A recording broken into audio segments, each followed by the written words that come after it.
So then the Latin shows up, and John Smith, being who he was and his personality, he adopted for himself the crest of three severed heads, and then the motto "Sic Semper Draconis," um, which is off of "Sic Semper Tyrannis," thus always to tyrants.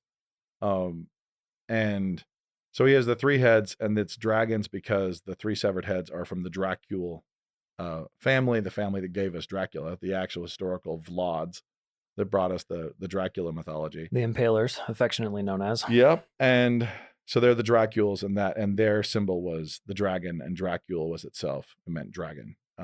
So they were the dragons, and so he has thus always to dragons. But however, the Latin is technically incorrect. And this is for two reasons.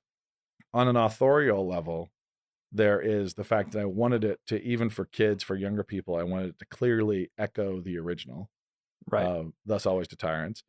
But I also wanted it to represent the fact that the Smiths are the kind of people who don't care, Right. and they don't That color within the lines. the dative plural would be, Yeah, it'd be what it would be, Draconibus. yes. So it'd be sick to do it. If you were a good little student, it would be Sic Semper Draconibus.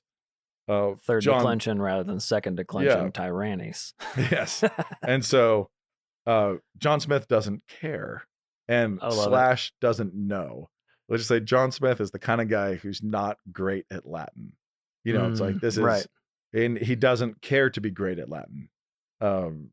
This is his motto. He's adopted his family motto, and so I thought it was the perfect motto for the Smiths.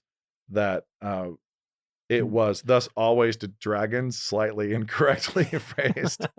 That there's a typo in the crest. Yeah, it's like the crest for the Smiths is like, because they are the outlaws. They are the ones who just don't behave the way they're supposed to behave.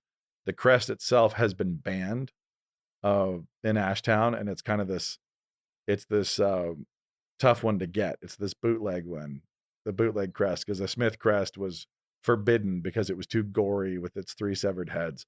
But if we peel it back a little bit and we get into the appendices, and I'll just throw this spoiler in there. One of the arguments against it that helped it get banned was the fact that the Latin was it was not correct, and that the Smith family was refusing. Have you created a Smith crest? Do you have one for sale? There will be one. Okay. There will be one for sale. It's gonna be the last one that comes online.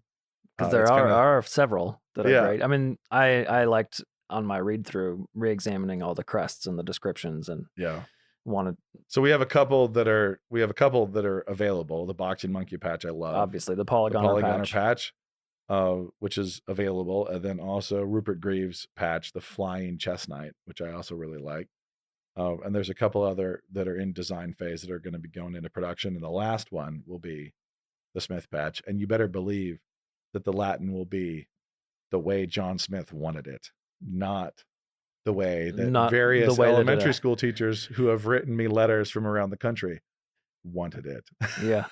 No editorial fingers. Yeah. So on the one hand, so I wanted it to, I did not like Sic Semper Draconibus. I didn't like the way that, just the rhythm of it. I didn't like it. I didn't like it in terms of an illusion. I didn't like it as an echo of the original. And I liked the idea of John Smith being the kind of guy who didn't notice and just went for it. Yeah. And then once people pointed it out, didn't care. Like just kept rolling. And neither does Cyrus care. So right.